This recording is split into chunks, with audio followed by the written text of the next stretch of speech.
Subhanallah,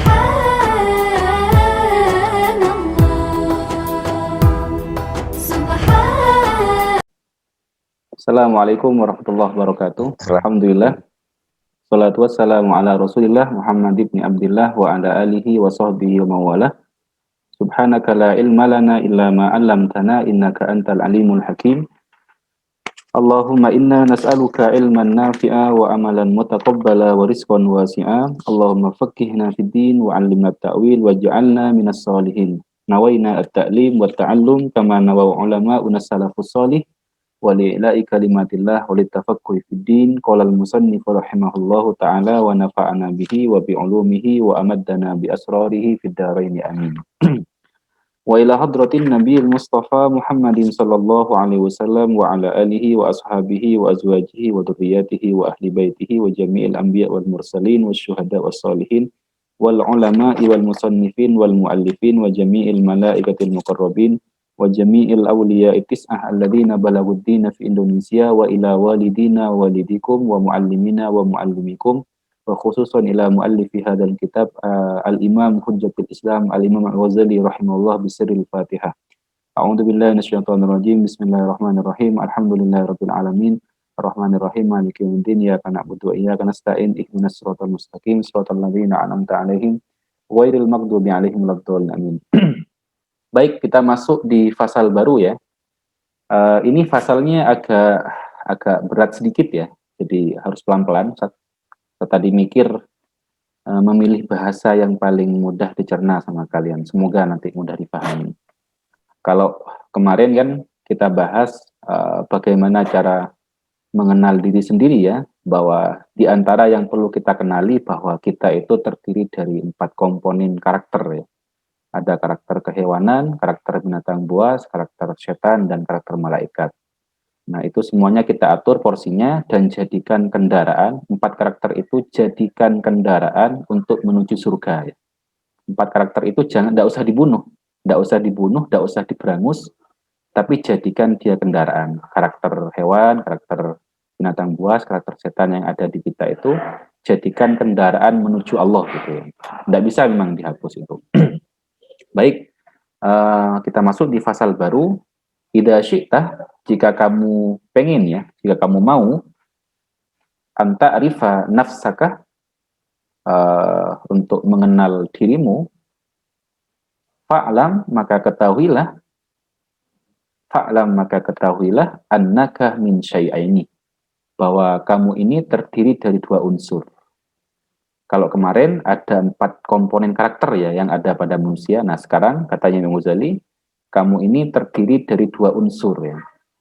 Al-awwalu yang pertama, hadzal qalbu, hati ini. Hati yang fisik ya. Hati yang hati itu di mana tempatnya? Di sebelah kanan atau sebelah kiri atau sebelah kanan? Kalau sebelah kiri itu jantung ya. Ya. Sebelah kiri itu jantung.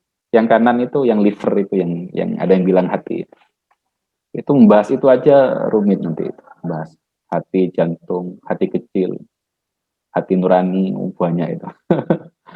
Banyak dada itu belum lagi, lapang dada itu dan itu varian-varian. Cuman yang dimaksud dengan unsur yang pertama itu adalah hati secara fisik ya. Dia hati secara fisik, entah yang kau maksud dengan jantung atau liver, pokoknya itu ya. Jadi fisik maksudnya yang pertama. Wasani adapun yang kedua, unsur yang kedua yang ada pada kita itu adalah yusamma an-nafsah war-ruha. Yang kedua ini namanya adalah nafas dan ruh. Nafas itu bukan nafsu ya. Nafas itu apa ya? Diri sendiri. Apa ya? Bahasa katanya orang Madura itu abe. Katanya orang Jawa itu awak dewe, awak dewe. Itu nafas ya. Sepaket ya. Nafas itu sepaket dari jasad dan ruh. Diri sendiri yang abstrak maksudnya ya, yang tidak kelihatan. Ruh dan ruh. Jadi maksudnya itu tubuh kita itu ada 2 ya. Kita itu ada 2 unsur, satu yang terdiri dari hati fisik, yang kedua adalah hati yang abstrak ya. Maksudnya begitu maksudnya. Ada hati yang fisik yang kalau yang kalau dipegang itu kalau dipukul itu kan sakitnya lah itu. Itu yang fisik itu. Nah, kalau yang abstrak itu yang tidak kelihatan. Yusuf yang ada yang menamakan nafas, ada yang menamakan ruh ya. Wan nafsu adapun nafas itu, nafas ya, diri sendiri maksudnya, diri ya. Huwal qalbul ladzi ta'rifuhu bi'ainil batin. Apa yang dimaksud dengan nafas? Nafas itu adalah huwal qalbu, adalah hati alladzi ta'rifuhu bi'ainil batin, yang bisa dikenali dengan mata batin, yang bisa diketahui dengan mata batin.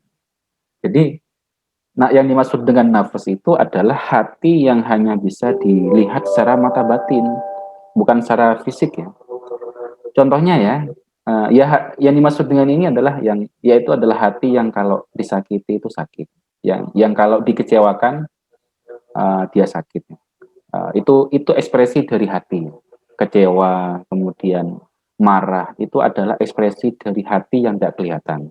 Dendam, itu bentuk kerjaan hati yang tidak kelihatan. Wa haqiqatukah al-batin, dan hakikatmu itu justru yang batin. Jadi kamu yang hakikat itu adalah yang batin itu, yang tidak kelihatan itu. Yang luarnya itu casing saja. Ibarat HP itu, ibarat HP itu yang hakikat itu yang jeroannya itu. Kamu casing bisa dimodel kayak apapun bisa. HP Xiaomi ya, casingnya dibelikan casing iPhone bisa banget. Tapi itu tidak mewakili. Yang benar hakikatnya itu isinya itu, jeroannya itu. Jadi kamu itu juga sama. Yang jadi hakikatnya itu bukan luarnya itu ya, tapi batin batin kamu itu yang hakikat. Jadi kalau kamu misalkan pakai surban, pakai kopiah kayak Ustaz, pakai sarung, itu belum mewakili kamu yang sebenarnya. Gitu maksudnya. Kamu yang sebenarnya itu adalah batinmu itu. Makanya di antara doanya, ini tidak tahu apakah doanya Rasulullah, saya lupa, cuman doa ini saya suka bacanya. Allahumma ja'al sariroti khairon min alaniyati. Ya Allah, jadi sari roti bukan roti itu ya. Sarir ya, sarir sesuatu yang rahasia, yang tersembunyi ya. Allahumma ja'al, ya Allah jadikan sari roti apa? Sesuatu yang tersembunyi dari diriku ya. Khairon min alaniyati, lebih baik dari yang nampak. Wah, ini penting. Ya Allah jadikan apa yang tidak nampak gitu ya, lebih baik daripada yang nampak. Apa itu? Ya nafas, ya ruh, jiwa, itu jadikan lebih baik. Ada orang yang casingnya itu tidak kelihatan baik ya. Dia lusuh pakaiannya. Kemudian wajahnya biasa, kopiahnya yang murah, tapi hatinya luar biasa. Ilmunya luar biasa. Itu maksudnya jeroannya berkualitas. Luarnya biasa. Kamu kalau di YouTube coba lihat itu Kiai Buya Sakur ya, Kiai Buya Sakur, dokter. Beliau pernah Mojokerto kayaknya beliau. Beliau sederhana banget. Orang kalau lihat mungkin ketemu di jalan enggak kayak Kiai. Tapi ilmunya luar biasa. Ya banyak, dah hanya beliau ya, ulama-ulama NU banyak yang begitu. Di antaranya ada kalau dulu itu almarhum Mahfud, almarhum Kiai Sahal Mahfud, uh, ketua Rois Suriah PBNU ya, sebelum Gusmus ya. Beliau alimnya luar biasa. Luar biasanya itu kitab-kitabnya banyak dikenal Timur Tengah, bahkan di antaranya. Beliau punya syarah kitab usul fiqh bahkan. Tapi fisiknya ya, mohon maaf, fisiknya kurus, kemudian pakaiannya biasa, sederhana banget. Kopiahnya hitam yang sudah ada merah-merahnya, yang sudah lama dipakai. Itu kalau orang ketemu, rawan disangka orang biasa. Itu namanya itu bahwa beliau paham bahwa yang hakikat dari beliau itu batin. Casing itu sudah tidak penting. Yang penting itu batinnya. Nanti yang mancar insya Allah adalah yang kebaikan-kebaikan. Jadi gitu ya, yang maksud dengan hakikatuka al batin. Hakikatmu itu yang batin justru. Makanya sering minta doa, Allahumma ja'al sariroti khairon min alaniyat. Ya Allah jadikan yang tidak nampak dari saya itu lebih baik dari yang nampak. Itu akan menjadi orang berkualitas kalau sudah itu. Kenapa? Li'annal jasad awwalun wa huwal akhir. Nah, ini agak rumit ya memahami ini. Li'annal jasad awwalun wa huwal akhir wa nafsah akhirun wa huwal awwal. Coba kamu karena saat mikir tadi lama itu. Li'annal jasad, sungguhnya jasad itu awalun adalah yang pertama, wa huwal akhir padahal dia yang terakhir. Tuh. Wa nafsah, sedangkan nafs akhirun adalah yang akhir, wa huwal awal, dan padahal dia yang pertama. Sementara ya, pemahaman Ustaz tentang ini sementara. Enggak tahu, semoga benar ya. Semoga benar apa yang dimaksudkan dengan penulis. Karena kenapa kok hakikatnya itu batin? Kenapa yang batin itu yang hakikatnya manusia? Karena jasad itu casing ya tadi itu ya. Tangan, kaki, wajah itu kan jasad itu.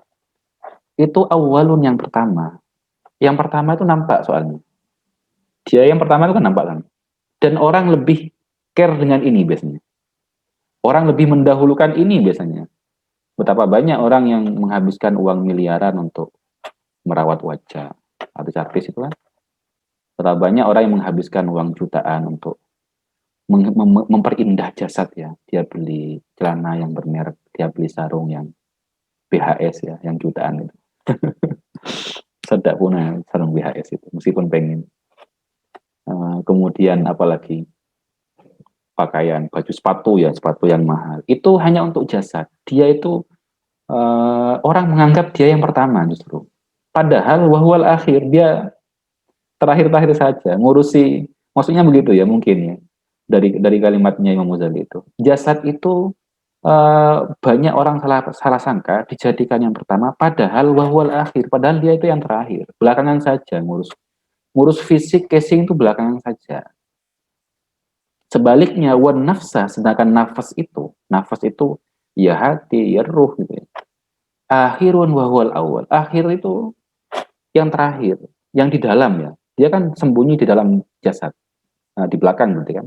Padahal wahwal awal, padahal dia itu yang harusnya pertama, didahulukan. Itu sesuai dengan sabdanya Rasulullah, ala inna fil jasadi mudwatun, di dalam tubuh itu ada segumpal darah ya. Idza soluhat soluhal jasadu kulluhu. Yang kalau justru segumpal tadi itu baik, maka seluruhnya akan baik justru. Jadi kuncinya baiknya seseorang itu di hati, di nafas itu ya, di ruh ya. Ya sudahlah. Nanti bahas ini nanti rumit. Menurut saya tidak perlu perdalam pembahasan apa bedanya nafas, apa bedanya ruh, apa bedanya kolbun. Nanti tambah lagi kalau yang Raflin, yang tafsir di Al-Quran nanti ada kolbun, ada fuad. Wah, fuad itu maka dabal fuadu maro'a. Hati itu tidak pernah berbohong. Itu apalagi itu. Ada domir itu lebih dalam lagi nanti. Menurut saya sudah tidak perlu bahas tidak perlu perdalam itu biar tidak pusing.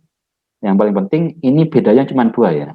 Kita bahas antara fisik dan casing dan jeroan. Antara hardware dan software gitu ya. Antara hardware dan software. Nah, yang hakikat dari kita itu yang batin justru. Kenapa? Karena jasad itu dia itu nampak pertama padahal dia yang terakhir saja, keri-keri saja itu akhir ya. Yang sebaliknya nafas itu dianggap akhir karena sembunyi di dalam ya, padahal itu yang pertama justru. Wahwal awal, padahal yang pertama. Seharusnya itu yang difokuskan, dan itu sesuai dengan sabdanya Rasulullah tadi itu. Di dalam tubuh itu ada yang namanya segumpal darah, dia jadi segumpal daging nanti, yang justru kalau itu baik, idza soluhat ya, kalau itu baik, soluhal jasadu kullu, maka seluruh tubuhnya pasti baik. Sebaliknya kalau segumpal tadi itu buruk, wa idza fasadal jasadul kullu. Kalau yang segumpal tadi itu buruk, maka seluruh buruk. Ala wahyal qalbu, katanya Rasulullah. Ketahuilah bahwa itu namanya hati. Nah, itu yang dimaksud dengan hati yang batin maksudnya ya, bukan yang batin yang dohir tadi itu. Nah, makanya tadi itu doanya Ustaz, Allahumma ja'al sarirati khairan min alaniyati. Ya Allah, jadikan yang tidak nampak lebih baik daripada yang nampak. Oke, begitu ya. Wa yusamma qalban, dan itulah dinamakan hati. Hati yang abstrak tadi itu ya. Walaisal qalbu hadzal qit'atul lahmiyah. Walaisal qalbu, hati ini bukanlah hati ini hadhil qat'iyah al-lahmiyah, bukan yang bukan yang segumpal daging tadi itu ya, bukan yang potongan daging itu yang dimaksud. Allati fis sadri min janibil aisar, yang ada di dada sebelah kiri, itu jantung berarti kan ya. Yang ada di dada minal janibil aisar, di sebelah kiri. Bukan itu yang dimaksud ya. Bukan itu yang dimaksud yang akan dibahas di sini. Kenapa? Li'annahu yakunu fid dawab. Karena kalau hanya itu juga ada di hewan-hewan. Hewan juga punya itu. Kalau cuman itu hewan juga punya. Hati yang fisik itu hewan juga punya. Kalau manusia selesai dengan itu yang fisik itu. Dia lebih ngurus kepada yang abstrak tadi itu. Yang dia tidak kelihatan, hati yang abstrak itu. Yang gimana kalau dikecewakan itu dia sakit, kalau dia diganggu dia marah. Itu hati, kerjanya hati, tidak kelihatan. Makanya membahas ini itu lama, membahas hati. Imam Ghazali bahas itu, bahkan orang-orang barat bahas hati itu ya. Orang barat itu tidak ada yang mendefinisikan jiwa itu sepertinya sampai sekarang. Jiwa itu apa? Tidak ada. Tapi dibahas. Jiwa itu sampai jadi ilmu jiwa, jadi ilmu psikologi, jadi ilmu jiwa anak kecil, dewasa, perkembangan jiwa itu. Ada semuanya. Tapi definisinya susah mendefinisikannya. Karena memang abstrak soalnya. Sama dengan cinta ya, Cak Yud ya. Cinta. Susah definisikan itu. Justru mendefinisikan cinta itu salah. Katanya Rumi itu, semakin didefinisikan cinta itu semakin babak belur ya. Biarkan cinta yang berbicara sendiri. Kenapa? Soalnya abstrak soalnya. Susah. Hati itu juga gitu ya. Baik. Jadi yang dimaksud itu bukan hati yang tadi itu, yang potongan dagingnya. Karena hewan juga punya. Kalau hanya itu hewan juga punya. Wal mauta, bahkan orang yang sudah mati itu juga punya itu. Wa kullu syai'in tubshiruhu bi aini dhahir. Segala sesuatu, wa kullu syai'in, segala sesuatu, tubsiruhu, yang bisa dilihat, bi aini dhahir, dengan mata dhahir, dengan mata fisik ya. Segala sesuatu yang terlihat mata fisik ini, fahuwa min hadzal alam. Itu berarti termasuk alam berarti. Itu termasuk makhluk berarti, termasuk alam ya, alam semesta. Allati yusamma alamas syahadah, yang dinamakan dengan alam fisik, alam yang bisa dilihat, syahadah, alam yang bisa dilihat langsung. Wa amma haqiqatul qalbi, sedangkan hakikatnya hati itu, falaisa min hadzal alam, bukan termasuk alam ini. Justru hakikat hati itu tidak masuk apa cakupan alam semesta ini ya. Lakinnahu min alamil ghaibi, tapi dia itu termasuk alam gaib. Nah, jadi hati yang mau kita bahas itu yang abstrak tadi itu, yang marah, yang kecewa, yang cinta itu adalah hati yang alam ghaib ya. Dia alam gaib ya, alam yang tidak kelihatan. Fahuwa fi hadzal alami gharibun. Dia itu di dalam alam ini termasuk asing ya. Di dalam dunia ini dia asing. Jadi itu ya yang maksud ya. Mikirnya agak pelan ini karena emang tidak mudah ya. Watil kal kit'atuh al-lahmiyatuh markabatun, bukan murakabah ya. Watil kal kit'atul lahmiyatuh, sedangkan potongan daging tadi yang jantung atau liver tadi terserah. Itu markabatun, dia kendaraan saja. Kendaraan saja. Dia apa namanya? Dia hanya fasilitas ya. Hanya media saja, hanya. Yang paling penting itu dalamnya itu. Paling gampang mungkin Ustadz ini mencontohkan tadi itu seperti komputer ya. Mungkin ya, semoga benar ya. Komputer itu hardware-nya itu adalah jasad ya. Hardware monitornya, kemudian hardware apa hard disk fisiknya ya, hard disk fisiknya, kemudian prosesor chipnya itu adalah jasad. Kemudian ruhnya itu mungkin listrik lah ya. Kalau listriknya tidak ada kan mati. Sama manusia ruhnya tidak ada dia mati juga. Kemudian nafas sama kolbun itu softwarenya ya. Softwarenya itu mungkin ruhnya apa nafas ya. Software itu Windows ya, Windowsnya ya. Windowsnya itu adalah nafas ya. Nafas. Windowsnya itu nafas. Kemudian kolbun itu adalah prosesor yang bukan yang fisik ya, bukan yang hardware, prosesor yang dia Intel atau apa AMD ya, Intel Core Core i5, Core i7 atau 10 ya. Itu kan tidak kelihatan. Itu namanya kolbunnya ya. Semakin bagus kualitasnya semakin ini dia. Semakin tinggi semakin bagus kualitas kecepatannya kan begitu. Nah, kemudian apa? Virus-virus itu nanti hawa nafsu. Kalau ada virus, ada ini itu hawa nafsu nanti.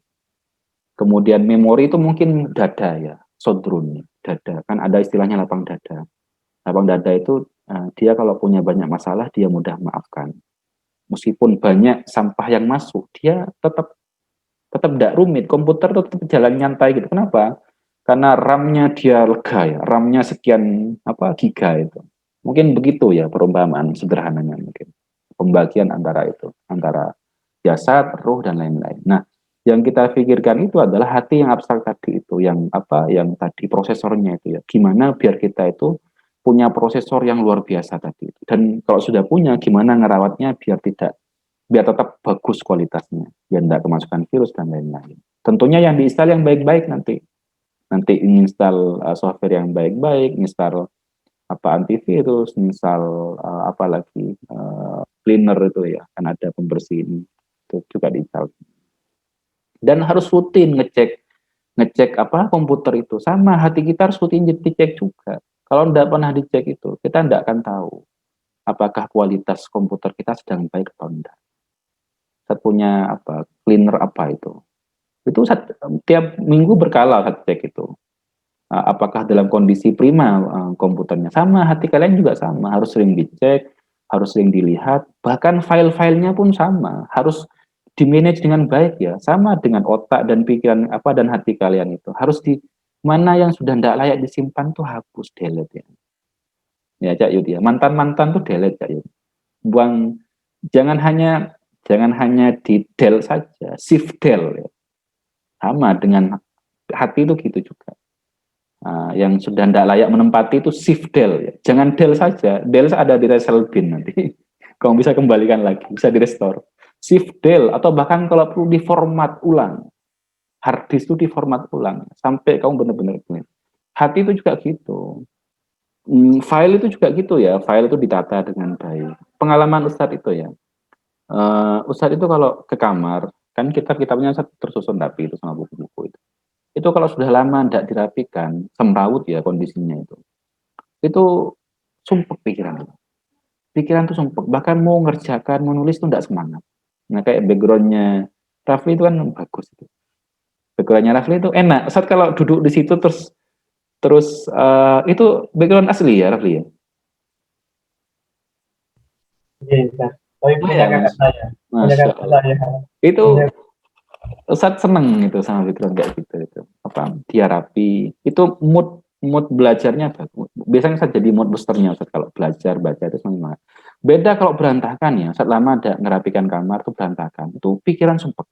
Sama dengan hati itu juga gitu. Komputer itu kalau tidak ditata rapi, filenya kamu naruh di mana sembarangan itu nyarinya rumit itu.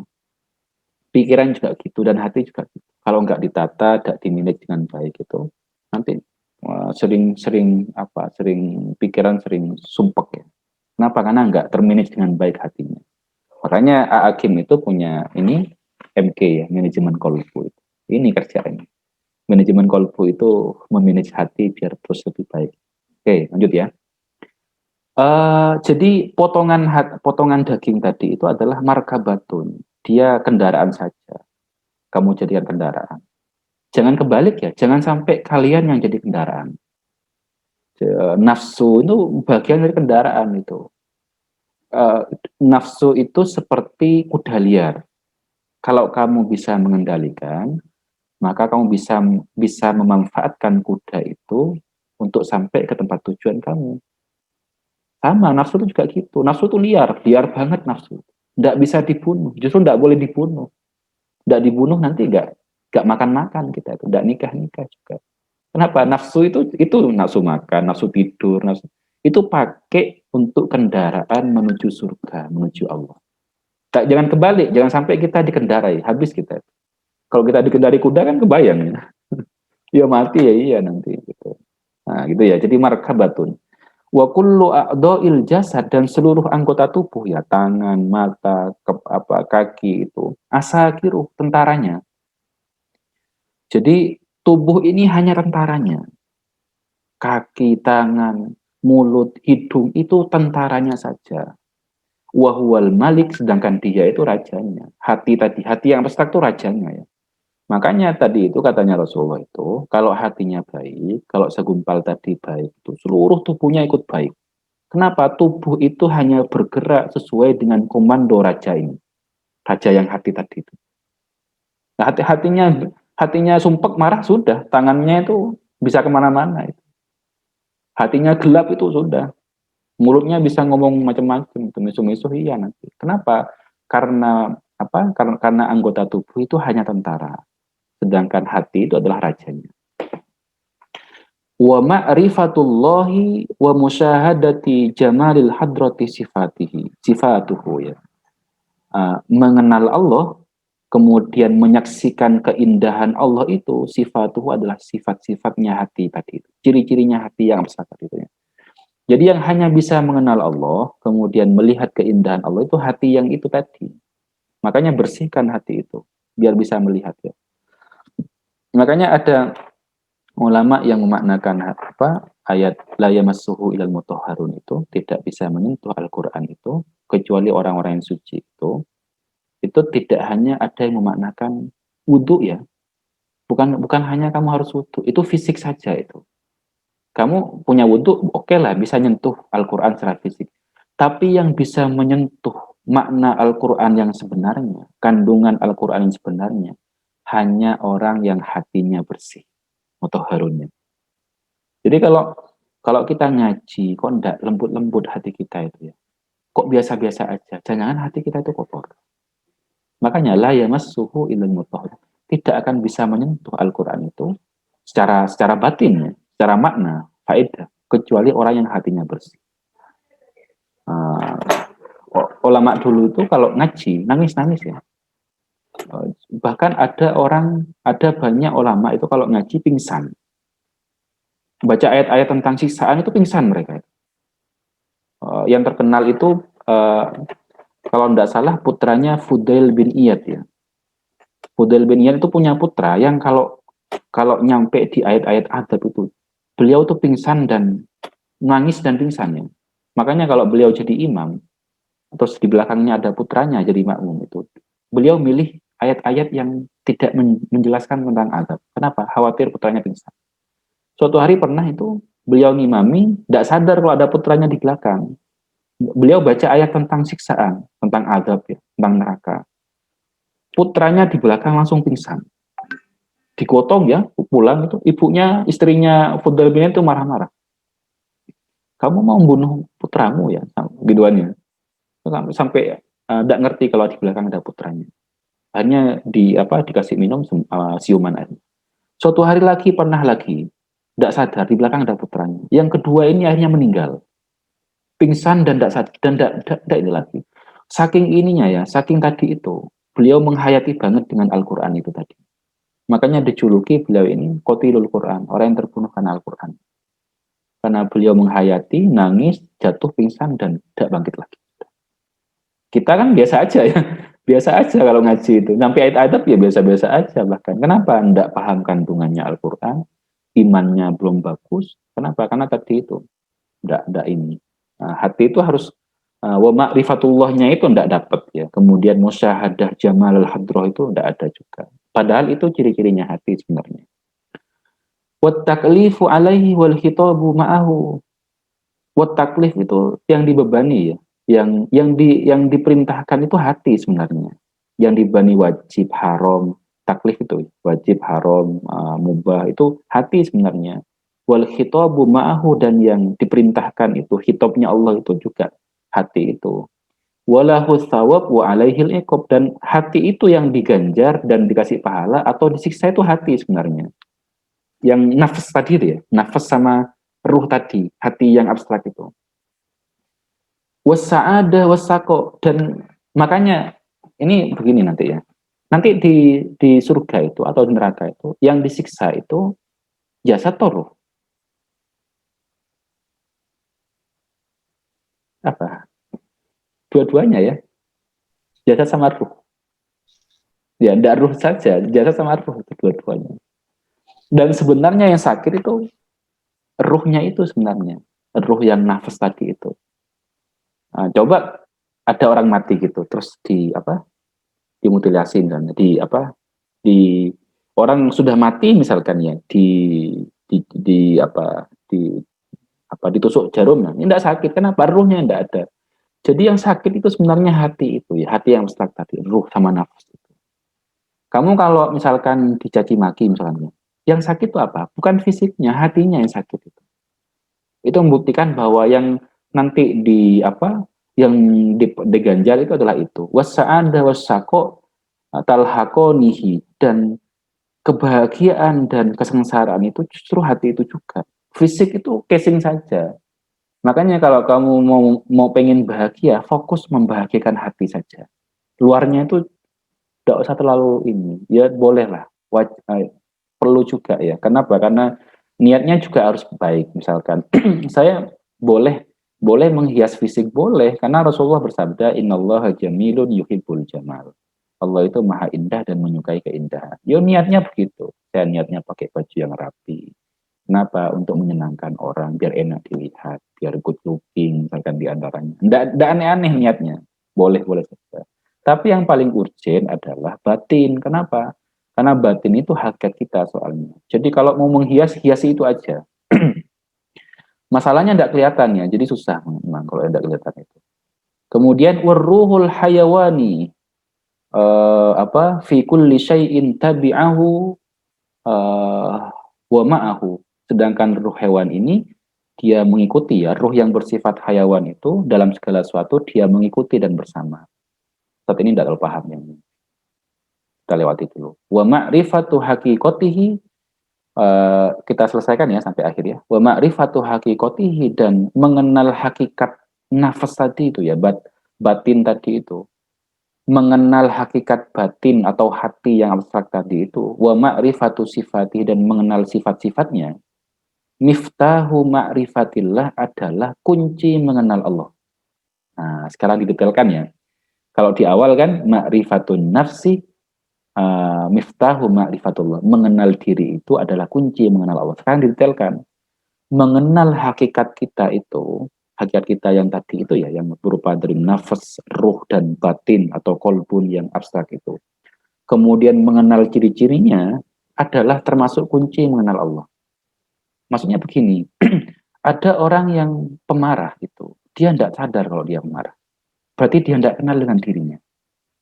Kalau sudah tidak kenal dengan dirinya, bagaimana mungkin dia kenal sama Allah? Dia tidak kenal kalau hatinya itu kalau ada orang yang hatinya itu kadang suka ngajak berbohong, dan akhirnya lisannya ikut membuat berita-berita yang hoax misalnya. Dia tidak kenal bahwa hatinya suka begitu.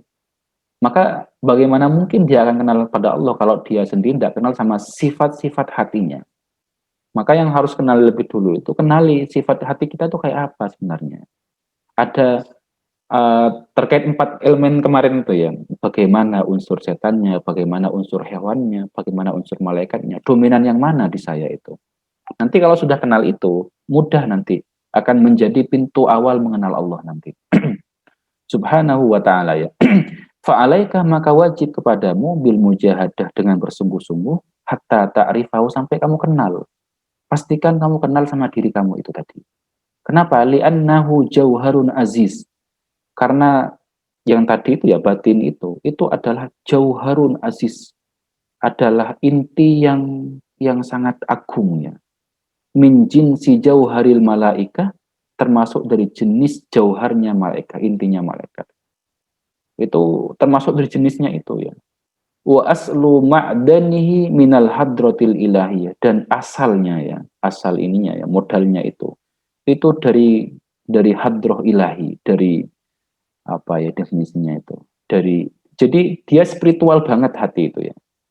Min dzalikal makan ja'ah, dari Allah itu dia datang, wa ila dzalikal makan ya, dan kepadanya dia kembali dari hadrah ilahiyah itu. Makanya yang Ustaz bilang di pertemuan kemarin itu, mengucapkan innalillah itu dia meresapi banget bahwa saya ini datang dari Allah, nanti kembalinya pada Allah. Kalau sudah innalillah wa inna ilaihi rajiun itu, kamu membaca doa iftitah itu benar-benar masuk, benar-benar tersap ya. Ini wajjahtu wajhi alladzi fatara, sampai kemudian inna solati wa nusuki wa mahyaya wa mamati lillahi rabbil alamin. Sungguhnya solatku, ibadahku, hidupku, matiku hanya untuk Allah. Kamu bayangkan misalkan ada orang bilang kepada perempuan itu, hidup dan matiku hanya untukmu. Misalkan ya, rasa itu harus muncul di ini ketika baca iftitah itu. Ustaz pernah jarang baca doa iftitah yang ini. Kenapa? Karena Ustaz menganggap berat. Dia orang yang membaca inna sholati wa nusuki wa mahyaya mati, dia berikrar bahwa hidupnya hanya untuk Allah.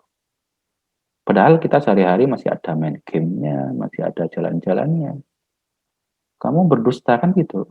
Nah, hati kecilnya bilang, kamu tiap hari berjanji untuk menjadikan hidupmu dan matimu hanya untuk Allah, tapi ternyata kamu banyak tidak untuk Allah ternyata hidupnya. Akhirnya Ustaz kadang tidak berani baca itu, Ustaz ganti dengan Allahumma ba'id baini wa baina khotoyaya kama ba'adta bainal masyriqi wal maghrib. Itu kan doa iftitah yang lain. Doa iftitah itu banyak ya yang Rasulullah ajarkan, di antaranya itu. Tapi sekali ya baca itu. Baca ini wajjahtu itu hanya untuk menyemangati kita bahwa kita ini hidup dan mati hanya untuk Allah sebenarnya. Terus gimana caranya? Kan sehari tidak mungkin ibadah terus. Niat ya, manajemen hati tadi itu. Kamu mau jalan-jalan misalkan. Ya sudah, niatkan yang baik. Saya niat silaturahim satu. Saya niat merefresh hati saya biar tetap dalam kondisi baik sehingga nanti terjaga. Dijaga niat-niatnya itu sehingga meskipun terlihat amal perbuatan yang duniawi, tapi karena niatnya akhirat maka dia berubah jadi akhirat nanti. Main olahraga misalkan itu niat duniawi, tapi kamu kalau niatnya adalah untuk menjaga kesehatan itu jadi akhirat dan berpahala. Itu mensiasati keseharian kita biar banyak bernilai pahalanya. Itu ya. Nanti kita masuk pasal baru, alhamdulillah sudah selesai di pasal ini. Jadi kuncinya adalah bahwa kesimpulannya bahwa diri kita itu ada dua unsur, ada unsur fisik ya, kemudian ada unsur batin. Yang paling penting itu adalah yang batin. Kenapa? Batin itu rumit, sangat rumit. Tidak hanya orang Islam yang mengakui ini, bahkan orang Barat pun mengkaji itu sampai jadi ilmu psikologi, ilmu filsafat dan lain-lain itu hanya untuk mengkaji tentang hati itu. Kita wajib kenal sama hati kita, kenali hati kita yang sebenarnya, agar kita nanti mudah mengenal Allah Subhanahu wa taala. Kenapa? Karena hati kita itu modal untuk kenal sama Allah. Kalau sama hati kita aja tidak kenal, tidak mungkin sampai pada Allah. Sangat tidak mungkin. Kuncinya kenal sama Allah itu, hanya di hati itu. Maka kita harus sering-sering berdoa, Allahumma ij'al sarirati khairan min alaniyati. Ya Allah, jadikan yang tidak nampak lebih baik daripada yang nampak. Kemudian kesibukan kita kalau bisa sehari-hari sibuklah memperbaiki hati agar nanti fisiknya nanti ikut baik. Sibuklah hiasi hati dengan kebaikan agar nanti fisiknya juga baik. Hiasnya dengan apa? Dengan jujur, santun, tawadhu, kemudian waro. Itu hiasan-hiasan hati ya. Kemudian zuhud ya. Kemudian apalagi takwa. Itu adalah hiasan-hiasan hati ya. Makanya di Al-Quran itu ada ayat walibasut taqwa dzalika khair. Pakaian ketakwaan itu adalah pakaian terbaik. Itu pakaian hati ya, takwa itu. Kalau takwa itu kan ada dua ya, takwa yang fisik sama takwa yang abstrak. Takwa yang abstrak itu pakaiannya hati. Kamu kemana-mana selalu merasa takut pada Allah. Kalau takwa yang fisik itu takwa yang harganya 500.000, 200.000 itu yang kita pakai. Koko ya, baju koko.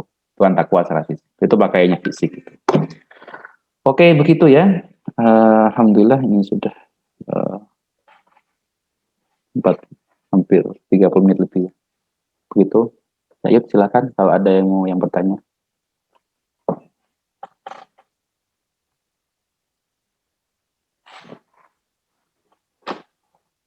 Silakan kalau ada pertanyaan, bebas. Iya, saya mau tanya. Alhamdulillah Zoom-nya ini Ustaz pakai punya lembaga sehingga Ini berbayar ya, jadi limit. Ini ngantuk, Ustaz. Iya, traveling capek dia, luar biasa. Malaikat menyaksikan itu, dia berjuang keras menahan ngantuk. Alhamdulillah. Alim yang gitu, alim. Mana Ali? Silakan yang mananya. Ustaz itu kalau lihat yang ngantuk itu bukan kecewa, malah semakin semangat. Kenapa? Yang ngantuk itu sedang berjuang keras soalnya. Ustaz yakin malaikat itu mencatat itu. Ya Allah, ini satu anak ini, dia berjuang keras melawan ngantuk hanya untuk ngaji. Kan begitu. Ya, silakan. Ada? Saya mau tanya saya. Oh ya, silakan. Ini hati ya. Ini apa itu berhubungan dengan ya sangat berhubungan sekali dengan apa itu keterikatan dengan orang lain, dengan yang lainnya. Iya.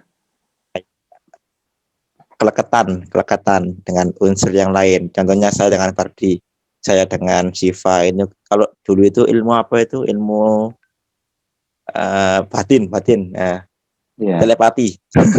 Wah. Orang duluan itu ilmu telepati ya.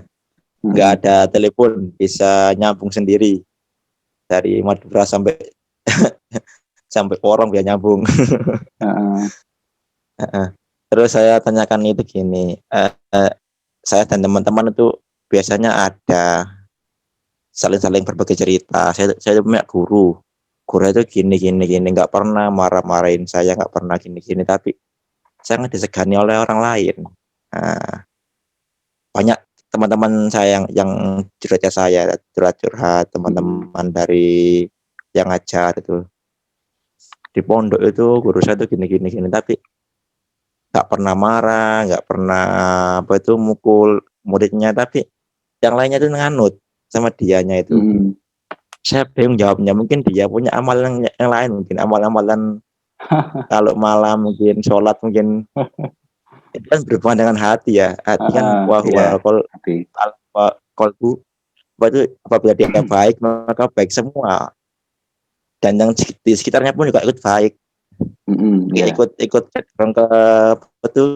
ke magnet yang baik tadi itu, sehingga mudah untuk membawa orang itu. Akhirnya saya bingung menjawabnya, bingung. Ya mungkin punya amalan yang lain, amalan tahajud, amalan sholat mungkin gitu saya. Kalau jenengan gimana? Siapa jenengan dari orang-orangnya gitu? Ustaz tidak tahu ya guru kamu itu seperti apa, sehingga Ustaz tidak tahu apakah bukan guru saya, guru teman saya. Oh iya, iya guru teman kamu itu kan saya tidak tahu apakah beliau itu punya amalan khusus, saya tidak tahu. Cuman ya pengalaman Ustadz ya, jauh pengalaman Ustadz itu orang yang disegani itu tidak harus punya amalan ya, tidak harus punya amalan khusus dia kemudian baca ini, tidak harus punya itu. Meskipun ada amalan yang begitu ya, ada namanya amalan mahabbah dan haibah itu. Tidak harus seperti itu menurut saya. Cukup mengamalkan ini, mengamalkan pasal ini, dia mengenal diri sendiri dengan baik, ya. Dia mengenal diri sendiri dengan baik, hatinya dia kenali dengan baik. Maka dia akan berlaku baik sama semua orang, dan orang akan senang dengan dia. Kenapa? Karena hatinya diri sendiri itu adalah cerminan hati orang-orang lain juga, yang universal itu ya. Kamu misalkan ya, saya tuh tidak suka kalau hati saya, kalau ada orang itu yang kalau ngomong itu dia kasar misalkan ya. Kamu sudah kenal berarti kan ya, bahwa hatimu itu tidak suka dengan omongan-omongan kasar. Sehingga kamu kemudian akhirnya memunculkan bahwa semua hati itu sama. Teman saya juga sama. Sehingga kamu akan menjaga lisanmu untuk berbicara kasar. Maka orang itu kan suka akhirnya juga. Satu ya. Yang kedua contohnya, hatimu itu tidak suka kalau misalkan disindir-sindir misalkan. Hati saya tidak suka kalau disindir. Saya tahu kalau hati saya itu peka dengan begitu. Kamu akan berusaha untuk tidak nyindir orang juga. Kenapa? Kamu sudah kenal hatimu, kemudian orang lain akan sama berpikirnya begitu. Itu salah satu efek dari kenal hati ya. Ini universal yang begini nih. Semua orang akan sama dengan begitu. Orang yang kenal dengan kualitas hatinya, dia akan kenal sama orang lain, dan orang akan bersikap baik dengan orang itu. Itu otomatis ya. Kemudian, kalau secara spiritual tentu tahajud membuat dia lebih berwibawa. Tahajud, kemudian ngaji, banyak ngaji itu membuat dia lebih berwibawa. Kemudian misalkan ya, kamu itu misalkan kagum sama seorang ya. Saya itu kagum sama seorang yang orang itu kalau ngomong misalkan ya, dia itu pasti sudah mengamalkan atau minimal omongannya itu tidak tabrakan dengan amalnya. Saya tuh mengagumi guru-guru saya yang kalau ngomong itu hampir tidak ada celah yang omongannya itu benturan dengan amalnya, dengan perbuatannya. Kan begitu ya? Kamu pasti kan suka begitu ya. Nah, kalau sudah begitu dia akan disegani. Kamu juga akan menjadikan diri kamu begitu. Biar orang-orang juga suka sama saya akan memastikan kalau saya ngomong, omongan saya itu sudah banyak saya amalkan atau paling tidak berlawanan dengan apa yang saya lakukan. Orang akan segan dengan saya.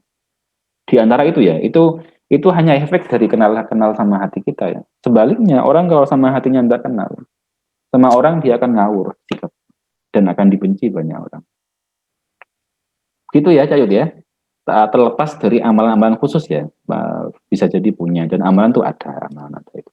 Tapi yang paling penting tadi ini ya, paling penting tuh hati. Kamu mau pakai amalan sebanyak apapun, kalau kualitas hatimu itu tidak diperbaiki, percuma kayaknya merusak. Tidak akan bisa. Kalaupun bisa itu tidak lama, tidak bertahan lama. Yang bertahan lama itu ini, hati itu. Kalau hatinya bagus, dia lama bertahan. Gitu ya, Cayut ya. Bisa. Ya, cukup. Terima kasih. Ya, sama-sama. Siva, mau nanya? Iya, Ustaz. Ya. Saya izin bertanya, Ustaz. Mm-mm. Kalau misal kita itu punya teman gitu, Ustaz. Nah, sebetulnya itu kita berteman dengan dia, tapi kita itu nggak suka sama dia gitu, Ustaz. Jadi ketika dia minta tolong sama kita, ketika Ini konteksnya dia sesama jenis atau lawan jenis sih, Pak? bisa Bebas ya? universal, bisa sama jenis, sama jenis, bebas, Ustaz. Ya, Nah, terus? ketika dia berinteraksi sama kita, dia itu kita itu tetap interaksi. Ketika dia meminta tolong, tetap kita tolongin gitu, Ustaz. Nah, di satu sisi kan kita berbuat baik kepada dia, Ustaz, membantu gitu dalam hal apapun. Tapi di sisi kita itu menolak gitu sebetulnya untuk membantu dia. Misal, ngapain sih saya bantuin dia? Toh saya juga nggak suka sama dia. Tapi kenapa tetap saya lakukan gitu? Hati kita gitu, Ustaz. Ya. Itu bagaimana itu, Ustaz? Bagaimana apanya? Maksudnya posisinya itu kita itu di dalam beramal itu amalnya diterima nggak, Ustaz? Kan membantu itu termasuk gitu, Ustaz. Iya, oke. Ya begitu ya. Orang itu tidak dilarang ya. Orang itu, hati itu tidak dilarang untuk tidak suka sama seorang. Itu manusiawi ya. Kamu tidak suka sama si A, itu tidak bisa dilarang. Itu berjalan dengan secara natural. Yang dilarang itu adalah ekspresi dari ketidaksukaan tadi itu. Bisa dilarang nanti. Kalau ketidaksukaannya misalkan diekspresikan dengan mencaci, kemudian menyakiti, menghina, memfitnah, baru itu dilarang. Dia hanya sebatas tidak suka, tapi ekspresinya tidak diekspresikan dengan yang haram. Selesai, selamat. Tidak masalah. Itu terjadi untuk semuanya. Terjadi untuk semuanya. Terhadap teman, terhadap ulama yang berbeda aliran dengan kita. Itu begitu rumusnya. Kamu boleh tidak suka, bahkan tidak haram tidak suka itu, tapi satu syaratnya, ekspresinya tidak boleh ekspresi yang terlarang. Karena tadi ya, menghina, mencaci, memfitnah, menggibah, dan lain-lain. Itu termasuk ekspresi yang terlarang. Kemudian, kalau kita tidak suka dengan si A, kemudian karena dia sering berinteraksi, dan kita kemudian menolong, padahal hati nurani kita mengatakan, Hati kecil kita bilang enggak, jangan ditolong, dia apa kamu enggak nyaman misalkan ya. Apakah amalnya tetap diterima? Menurut Ustadz itu masih keterima. Semoga keterima ya. Kenapa? Karena dia itu bukan penyakit hati yang bersifat ria, kemudian ujub ya. Amal itu bisa ditolak kalau dia ada unsur ria, ujub dan lain-lain. Dia kan hanya dia menurut Ustadz justru seharusnya ada pahala berlipat ya. Kenapa? Dia dalam kondisi tidak suka, dia paksa hatinya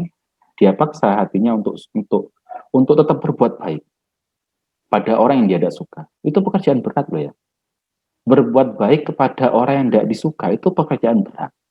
Dan itu hanya bisa dilakukan oleh orang-orang yang kualitas hatinya bagus. Banyak kisahnya ya, banyak kisahnya. Rasulullah itu kan begitu, mau dibunuh beliau balas dengan kebaikan. Niatkanlah itu kamu sedang berjuang meniru para ulama begitu. Bahwa di Al-Quran itu ada wal kadhiminal waidah wal afina 'anil nas ya. Marah itu level tahapan-tahapannya satu, wal kadhiminal waidah, menahan marah dulu. Itu level paling rendah. Kalau bisa wala afina 'anil nas, maafkan. Terakhir itu level paling tinggi. Interaksi kamu dengan orang yang tidak kamu suka itu innallaha yuhibbul muhsinin, berbuat baik. Level-level tidak suka itu ya satu, wal kadhiminal waidah. Jangan sampai kamu marah. Kalau bisa tahan. Kalau tidak suka. Kalau bisa lagi level di atasnya, wala afina 'anil nas, kamu maafkan dia. Kalau masih bisa lagi level di atasnya, berbuat baik sama musuhmu itu. Itu level paling tinggi sudah. Innallaha yuhibbul muhsinin. Tahapan-tahapannya gitu ya. Kemarin tuh saat ada yang nanya, kelas 11 ya, kelas 11 SMA itu. Habis Ustadz ngaji, dia nanya ke Ustadz. Waktu itu temanya Ustadz adalah tentang bahwa di akhirat nanti seluruh perbuatan manusia yang mendolimi itu akan ditagih. Alhamdulillah, kalau ada orang yang menyakiti orang lain, di akhirat ditagih. Nagihnya begini, itu ada Raffi di buku Adabut Thalibinnya Winsa, di bab hurmatul zulmi kalau tidak salah, haramnya dolim dan bahayanya. Berbuat dolim itu menyakiti fisik, menghina, itu kan dolim. Ngambil uangnya itu dolim. Nanti di akhirat ditagih. Ada katanya nanti orang itu rapot amalnya ditampakkan, dihitung ya rapot amalnya, dia sudah banyak kebaikannya, sudah seakan-akan dia sukses, sudah masuk surga. Tapi tiba-tiba ada banyak orang yang berbondong-bondong datang, dia nagih haknya didolimi di dunia. Ya Allah, saya dulu di dunia disakiti sama dia, dicaki. Ya Allah, saya dulu di dunia diambil uangnya. Ya Allah, saya juga dirampas haknya. Nagih semuanya banyak. Gimana cara membayarkannya? Bayarnya itu diambil dari kebaikannya yang dolim tadi itu. Kebaikan diambil. Bayangkan ya, kebaikan kita itu sudah sedikit, yang ikhlas juga semakin sedikit, yang diterima sedikit jadinya. Itu masih mau diambil sama orang-orang yang kita dolimi. Tambah habis. Kalau ternyata tuntutannya lebih banyak, kedoliman kita lebih banyak daripada amal kebaikan kita, padahal yang belum dibayar dolimnya masih banyak ya, diambil dari mana? Kan tidak ada sudah, kebaikannya sudah habis misalnya. Maka dosanya orang yang terdolimi itu dipindahkan pada yang mendolimi. Betapa ngerinya. Itu ngerinya hakul adami. Ngerinya dosa yang berkaitan dengan sesama manusia. Kalau dosa kepada Allah itu cukup dengan taubat dan niat tidak ngulangi lagi selesai. Tapi kalau dengan manusia itu harus minta maaf. Nah, yang anak tadi itu bilang, Ustadz saya pernah dibilangin sama guru saya, guru SMA mungkin ya, saya pernah dibilangin sama guru saya dan saya sakit hati. Apakah saya boleh menuntut di akhirat? Pertanyaan begini kan serem ya. Sebentar, emang kamu merasa dizolimi gimana? Bawa orang tua saya, Ustaz. Saya tidak terima. Sebentar, gimana bawa orang tuanya gimana? Masa dibilangi begini, kamu ini malu-maluin kedua orang tuamu. Nah, sekilas menurut saya masih agak wajar ya.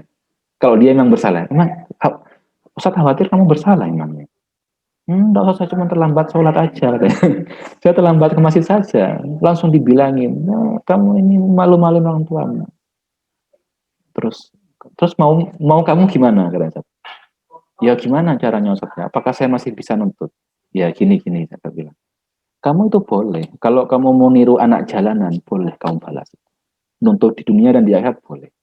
Tapi kalau kamu mau tak kasih tahu cara yang paling bagus, adalah hanya dua caranya.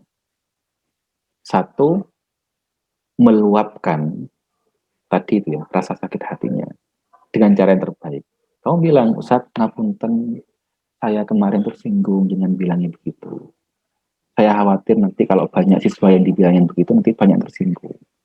Namanya itu kamu meluapkan emosi kamu dengan cara yang terbaik. Karena kamu tahu ini guru saya. Yang kedua, yang lebih mulia lagi, kamu maafkan. Pilihannya hanya dua. Kamu sampaikan atau kamu maafkan. Tidak usah disampaikan atau maafkan. Itu selesai. Hatimu tidak akan sakit lagi. Tapi kalau dua-duanya nggak dijalankan, tidak disampaikan, juga tidak dimaafkan, yang ada kamu gerundel dan bahkan ngerasani sama orang-orang. Jadi gitu ya Syifa ya. Menurut Ustadz bisa jadi pahalanya berlipat. Kenapa? Kalau kamu niatnya adalah melawan nafsu kamu, dan saya niat mengikuti cara ulama membalas orang lain yang baik. Syifa, Ustadz sering bersyukur dengan orang yang tidak baik. Kadang ya, kadang Ustadz bersyukur. Kenapa? Karena orang yang tidak baik pada Ustadz itu, dia sebenarnya jadi batu loncatannya Ustadz untuk jadi lebih baik. Kenapa? Ustadz merasa dia nguji Ustadz. Dia nguji kesabarannya Ustadz. Kita membayangkan ya, orang ini ditakdirkan jadi bahan ujiannya orang. Kan tidak menarik. Bayangkan kalau kamu Syifa ya, yang ditakdirkan oleh Allah menjalankan peran untuk menjadi ujiannya orang. Kan itu ada skripnya semuanya. Ternyata yang dipilih teman saya, yang diuji adalah saya, yang nguji adalah dia. Takdirnya dia tidak menarik. Kenapa? Jadi bahan nguji orang. Dia dapat dosa bisa jadi. Yang kalau kamu berdoa itu doaul madlum tembus ke langit katanya. Kasihan sekali orang ini yang ditakdirkan jadi menguji saya. Kalau Ustaz malah bersyukur kadang dalam hati ya. Kasihan orang ini dia dijadikan takdirnya menguji saya. Saya malah naik tingkat, dia jadi turun tingkat malah jadinya. Orang itu sifat di dunia ada dua. Ada yang dihadirkan sebagai ujian, ada yang dihadirkan sebagai nikmat. Kalau ujian itu untuk disabari, kalau dia dihadirkan sebagai nikmat untuk disyukuri. Kamu lihat sekelilingmu itu. Ini teman saya ini jadi ujian saya ini. Dia sudah sabar. Ini teman saya ini jadi nikmat bagi saya ini. Sudah syukuri, diramut. Hidup itu dua tok itu. Yang hadir itu antara ujian dan nikmat sudah. Udah, gitu ya Syifa ya. Panjang jawabnya ini. Oke. Terima kasih, Ustaz. Ya, bagian yang lain.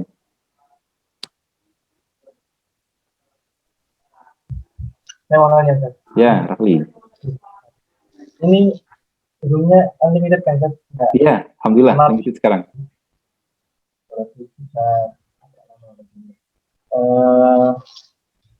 Ini kan masalah hati mau.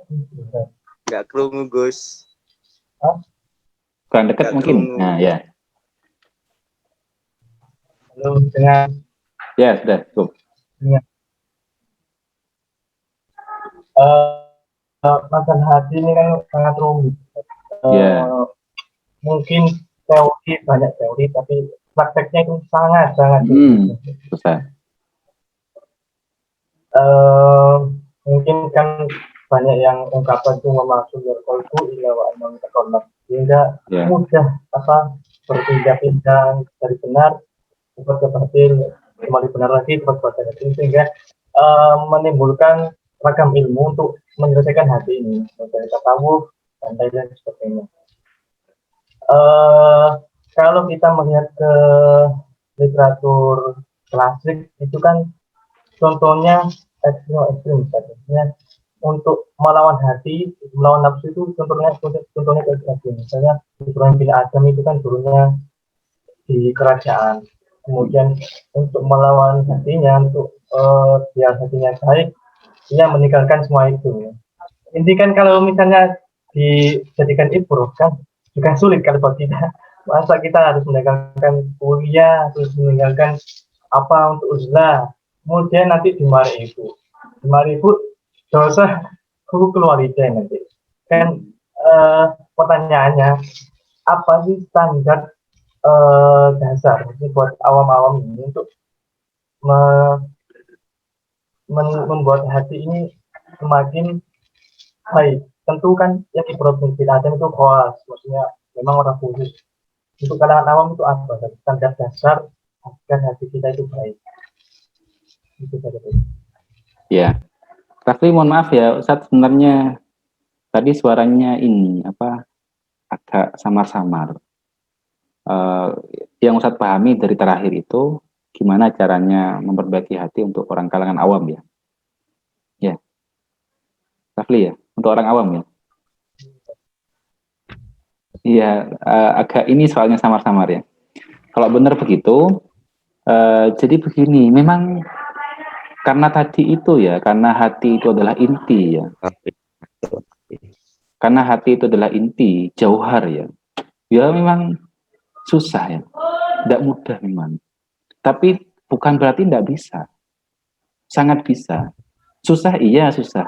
Yang namanya susah itu butuh dilatih yang namanya susahnya.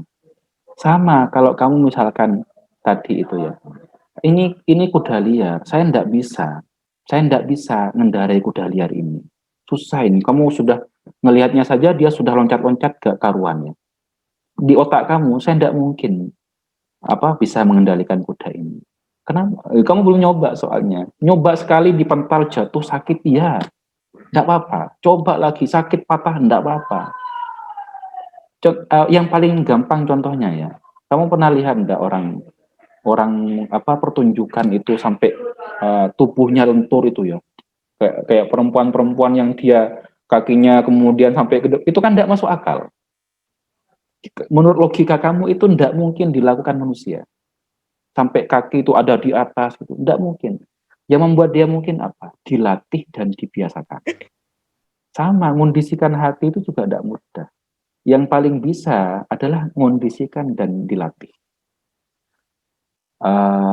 Itu dalam ilmu psikologi namanya habituation. Habituation itu kebiasaan, pembiasaan. Pernah enggak kamu dengar film-film itu? Atau kamu sendiri mengalami? Saya kalau putus dengan kamu, hidup ini kayaknya buram. Saya tidak akan bisa melupakan. Misalkan ya gitu. Kan ada di film-film gitu. Atau kamu pernah sendiri mengalami misalkan, semoga enggak ya. Itu hanya sebentar saja. Kalau sudah kamu sehari 2 hari, mungkin iya sehari 2 hari makan tidak enak, tidur tidak enak misalkan ya. 3 hari 4 hari, sebulan 2 bulan ketemu yang baru misalkan ya, yang lebih baik misalkan. Sudah hilang itu. Manusia itu punya potensi habituation yang bagus, adaptasi yang bagus ya. Saya tidak bisa ini kalau presidennya Jokowi misalnya. Awal-awal memang tidak mungkin, wah susah dunia ini misalkan ya. Enggak, sudah sebulan 2 bulan sudah biasa aja akhirnya. Itu manusia. Manusia itu punya kemampuan pembiasaan yang bagus. Kembali lagi, kalau orang awam gimana cara mengobati hati? Hafal lagunya Opik ya. Tombo hati. Ya, itu karangannya ulama sufi. Dikasih Fatus Sya'ad, di Kifayatul Atqiya itu ada. Syairnya begini. Wadawa uqolbin khomsatun fatilawatun. Obat hati itu ada 5. Yang pertama adalah wadawa uqolbin khomsatun fatilawatun. Yang pertama ngaji Quran, angan-angan dengan artinya mak tadabburi. Nah, baca Quran maknanya dihayati. Itu obat hati. Hatimu biar lebih baik begitu. Pernah dengar kisahnya ini? Anak kecil, tidak tahu ini fiktif atau nyata, tapi ini hikmahnya besar. Anak kecil nanya pada kakeknya, "Kek, kamu ini kok tiap hari ngaji terus? Emang kamu paham artinya?" "Enggak," katanya kakeknya. "Terus apa, Kek? Ngaji tapi enggak paham artinya." Kakek ini ingin menerangkan ke cucunya gimana fungsinya ngaji meskipun enggak paham artinya. Beliau bilang ini, "Nak, kamu ambil keranjang yang di dapur itu. Keranjang yang bolong-bolong itu loh. Tempatnya wadah apa jajan kayaknya itu biasanya. Itu kotor keranjangnya karena lama nggak dipakai. Kamu ambil keranjang itu, sekarang kamu ambil air di laut sana, pakai keranjang itu." Cucunya bilang, "Kek, mana mungkin saya bisa ngambil air pakai keranjang bolong-bolong begini. Saya angkat sudah tumpah semuanya itu, sudah jatuh semuanya. Tidak mungkin." Kata kakeknya, "Sudah, kamu lakukan saja perintah saya. Kamu ambil air pakai keranjang yang lubang-lubang itu. Keranjangnya kotor. Diambillah airnya." Cucu ini nurut akhirnya. Dia ke laut, dia ambil air itu, Jatuh namanya keranjang bolong-bolong itu. Diulang-ulang berkali-kali. Kayak enggak bisa, kayak sudah teruskan katanya. Teruskan sampai kamu capek. Terus kakek ini sudah waras kayaknya katanya anak cucunya itu. Masa iya saya disuruh ngambil air pakai keranjang bolong. Sudah tahu enggak mungkin bawa air. Sudah lelah akhirnya cucunya bilang kayak enggak bisa kayak. Ya, sudah sini katanya. Hanya bilang begini kakeknya. Tuh, apakah menurutmu kamu tadi yang kamu lakukan itu sia-sia? Iya, enggak ada airnya, katanya cucunya. Coba lihat lagi keranjangnya. Apa bedanya tadi sebelum kamu ambil air dan setelah ambil air? Dilihat, dipikir-pikir. Oh iya, kayak tadi itu kotor, sekarang jadi bersih. Nah, orang ngaji Quran itu enggak paham artinya, hatinya jadi bersih. Ini enggak paham artinya loh ya. Apalagi paham sama artinya. Kalau sering-sering dibacakan Quran tuh hati jadi karat-karatnya itu kayak diamplas. Jadi obatnya hati satu, aku baca Quran sama maknanya. Kedua adalah wal batnu khola. Perutnya sering kosongkan. Jangan kenyang-kenyang perutnya. Kalau perut kenyang itu bawaannya males, bawaannya ngantuk. Tapi kalau Rafli bukan ngantuk karena kenyang ini. Ngantuk karena capek kayaknya. Gitu ya. Orang kalau Ustaz pernah ngamalkan soalnya makan sekali sehari itu badan enak banget. Enak banget. Ustaz menyelesaikan buku adab liburan itu di bulan Ramadan. Yang bulan Ramadan itu Ustaz makannya hanya sekali. Makan nasinya sekali yaitu setelah tarawih. Biasanya kalau Ramadan itu Ustaz pagi tidur. Kadang siang ngantuk banget. Semenjak ngamalkan makan sekali sehari itu, seharian tidak pernah tidur di Ramadan. Malah ngerjakan itu. Ngerjakan buku. Selesai di Ramadan itu. Itu ya fungsinya batnu khola. Ustaz punya buku karangannya dokter Jepang, dia ketua asosiasi anti aging Jepang. Dia punya buku judulnya Manfaat Makan Sekali Sehari. Katanya Sufi, perut sering kosong itu obatnya hati juga. Itu ya. Kemudian yang ketiga, bangun malam, sholat malam ya. Kemudian yang keempat, zikir malam. Dia nangis ya, zikir malam. Kemudian yang kelima, kalau empat-empatnya kamu susah ya, yang kelima ini paling mudah kayak dekat-dekat orang soleh. Wong kang soleh kumpulono. Mojalah satu solihin. Dekat-dekat orang yang soleh itu tidak hanya ahli ibadah ya, orang yang inspiratif, orang yang mudah motivasi. Kamu dekat dengan orang itu, ketularan. Paling gampangnya kamu hadir di forum seminar motivasi. Coba hadir di situ kamu, langsung membara itu kan motivasinya. Meskipun setelah keluar dari forum tiba-tiba lemes lagi. Itu ya wajar kayak gitu. Namanya hati, katanya Rafi tadi itu. Wa ma sumyal qalbu illa litaqallubihi. Tidaklah dinamakan hati kecuali taqallub. Hati itu mudah bolak-balik.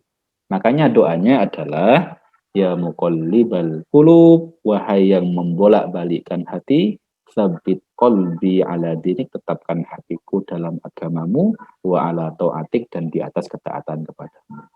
Itu ya. Itu obat hati, cara memperbaiki hati untuk orang awam menurut saya itu cukup. Kalau orang yang tidak awam, ini kimia seadanya. Oke. Udah ya? Ada lagi, tapi belum cukup. Ada lagi. Mungkin zoomnya unlimited. Ini dengar Zat? Jelas apa suaranya? Lumayan lah, lumayan. Sudah malam. Satu kali Zat. Satu aja. Gus, speaker Gus. Hah? Kalau nggak jelas, ngomong Oli. Udah jelas. Gimana? Okay.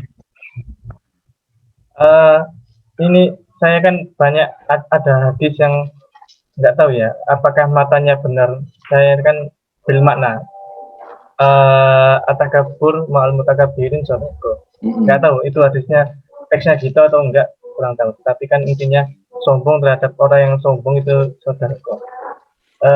Sekilas mungkin agak kontradiksi ya, karena hak sombong itu kan kita tahu itu hanya hak Allah. Tapi kok ada hadis yang demikian, kok menganjurkan kita untuk sombong kepada orang yang sombong. Itu kira-kira penjelasannya gimana? Karena takutnya Di sini tuh dibuat semacam apa pembenaran Ya. ketika kita itu misalnya ada orang pamer gitu ya, Mm-mm. kita Aduh pamer pamer. kembali. Pamer, iya, Ya. saling pamer gitu kan. Asal kasih contoh Jadi yang pribadi benar. yang benar untuk memahami ya. Ya, saya Oke, paham. Jadi hadis itu benar yang ya. pemahamannya benar untuk Ya, hadis itu benar, tapi cara ngamalkannya gini. Hadis itu benar, al-mutakabbir alal mutakabbir sedekah. Sombong pada orang yang sombong itu sedekah. Cara ngamalkannya begini ya. Satu, kamu kalau perang dengan orang kafir di medan perang, musuhmu dengan gagah berani, pamer senjata, terus kamu tawaduk gitu. Mungkin jenengan lebih kuat kok. Salah. Salah total itu. Yang benar al-mutakabbir alal mutakabbir sedekah. Cara ngamalkannya di situ ya. Kamu jangan malah melempem. Wow, saya lebih kuat. Kamu 1.000 orang, saya 50 orang, kamu akan saya hancurkan. Gitu. Itu namanya al-mutakabbir alal mutakabbir. Oh, enggak, jenengan lebih kuat, saya kalah saja. Enggak jadi menang. Gitu gitu cara ngamalkannya ya. Jangan salah cara ya. Gimana kok bisa tahu gitu cara ngamalkannya? Satu ya, membaca hadis itu harus baca sama penjelasan ulama tentang hadis itu. Makanya tidak cukup baca hadis dengan terjemahan, apalagi Quran. Paling sederhana ya, ada bunyi hadis kalau mau kamu BAB, mohon maaf, kalau BAB buang hajat jangan menghadap kiblat, fala yastaqbilul kiblah wala tastadbiruha. Jangan membelakangi kiblat. Kalau BAB jangan menghadap kiblat dan jangan membelakangi kiblat. Lanjutan hadisnya, walakin syarriquhu aw gharribuhu. Tapi menghadaplah kamu ke timur dan ke barat. Loh, gimana itu maksudnya? Kalau BAB jangan menghadap kiblat dan jangan membelakangi kiblat, tapi syarriquhu aw gharribuhu. Ngadeplah ke timur atau ke barat. Gimana maksudnya? Maksudnya itu adalah hadis ini diucapkan di Madinah. Madinah itu barat bukan kiblat. Kiblatnya bukan arah barat. Gitu maksudnya. Kalau di Indonesia ya seriku awal ribuhunya enggak kepake. Kenapa? Karena baratnya itu justru situ. Kiblatnya justru di barat. Jadi hadis itu begitu. Enggak cukup dengan terjemahan. Satu, harus paham komentarnya ulama. Dua, harus paham sirah nabawi. Kalau sirah nabawi, sejarah Nabi itu kamu banyak paham, hadis itu lebih lebih berpower artinya nanti. Oh, cara ngamalkannya begini loh. Rasulullah pernah ngamalkan di medan perang begini. Gitu ya. Nah, contohnya ya. jadi tadi gimana? Salah berarti. Kalau kita ada orang Oh pamer, iya, salah. Kalau ada orang pamer mobil, misalnya, terus kamu pamer lagi mobil yang lebih baru lagi, itu salah. Itu namanya sama-sama sombong. Itu kompak sombong namanya. soalnya gini Zat, kan di masa Rasulullah itu kita jelas ya, mana musuh, mana teman. Soalnya ada Rasulullah yang pasti hak, yang selain Rasulullah pasti batil gitu ya kan. Tapi Oke, di masa kini kan, paham. Sudah, stop paham. Gini maksudnya, nih, indikatornya begini. Kalau yang disombongi itu dirimu, nggak usah dibalas. Tapi kalau yang disombongi itu agama dan perangkatnya, Rasulullah dihina, sombongi balik. Gitu ya. Kalau yang disombongi itu hanya kamu, gak ada artinya. Saya juga orang rendah, ngapain? Apa yang saya banggakan? Saya kenal kok kalau saya itu lahir dari mani. Apa yang saya banggakan dari saya? Gitu. Itu kalau yang direndahkan kamu. Tapi kalau yang direndahkan agama, kamu naik, angkat. Gitu ya, gampang ya indikatornya ya. Nah, oke, cukup. Cukup ya, sudah malam. Cayut ya. Paham. Ali kok ganteng gitu ininya. Dia tambah bercahaya Ali ini kayaknya. Apa amalannya Ali? Sombong, Ustaz. Apa amalannya Li? Ajar kali. Sudah gitu ya, alhamdulillah. ya banyak kiriman dari cewek Zat. Oh gitu. Banyak kiriman barang dari cewek Zat. Nanti, Zat. Enggak lah, kalau ngaji kimia sa'adah itu hatinya lebih kuat kok. Tidak akan mudah tergoda. Saya mau cerita terakhir sedikit ya. Ustadz diceritai Ustadz Mim. Masih ingat kan sama Ustadz Mim kan? Ya, Ustadz Mim itu guru spesialnya Ustadz itu.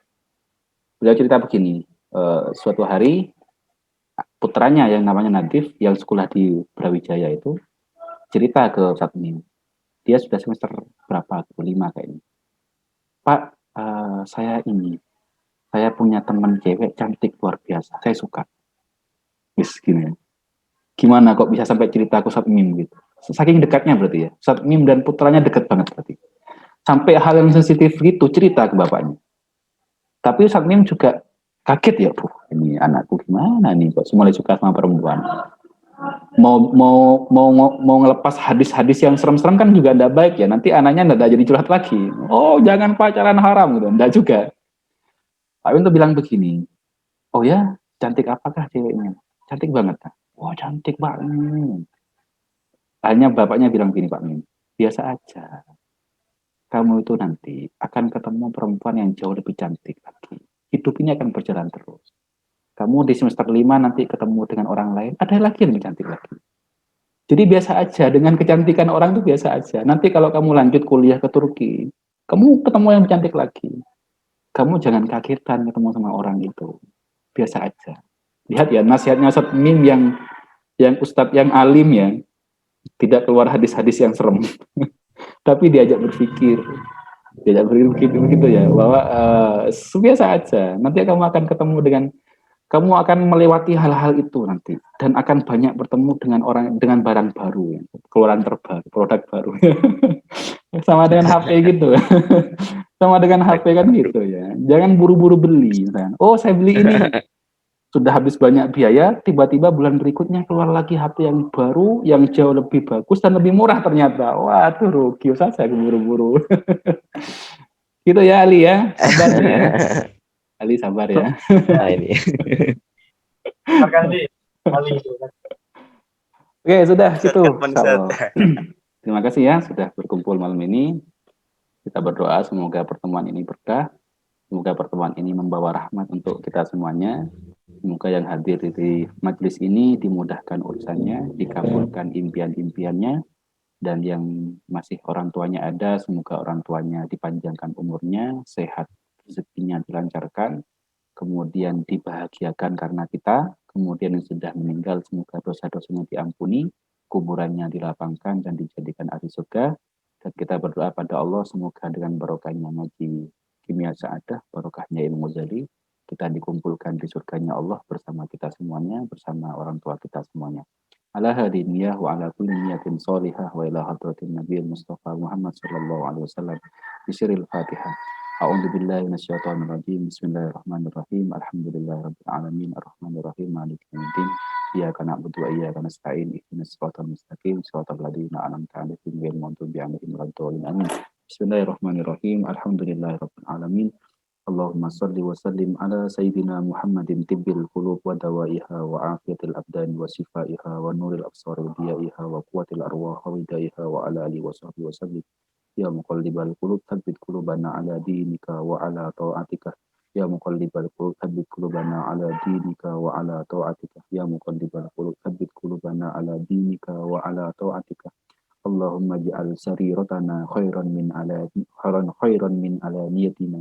Allahumma ij'al sariratana khairan min alaniyatina. Allahumma ij'al sariratana khairan min alaniyatina bi rahmatika ya arhamar rahimin. Rabbana atina fid dunya hasanah wa fil akhirati hasanah wa qina adzabannar. Subhana rabbika rabbil izzati amma yasifun. Wa salamun alal mursalin. Alhamdulillahirabbil alamin. Baik, kurang lebihnya mohon maaf. Wassalamualaikum warahmatullahi wabarakatuh. Terima kasih ya semuanya ya. Waalaikumsalam. Terima kasih, Seth. Ya. Terima kasih. Subhanallah bihamdika asyhadu an la ilaha illa anta astaghfiruka wa atubu ilaik. Ya, silakan.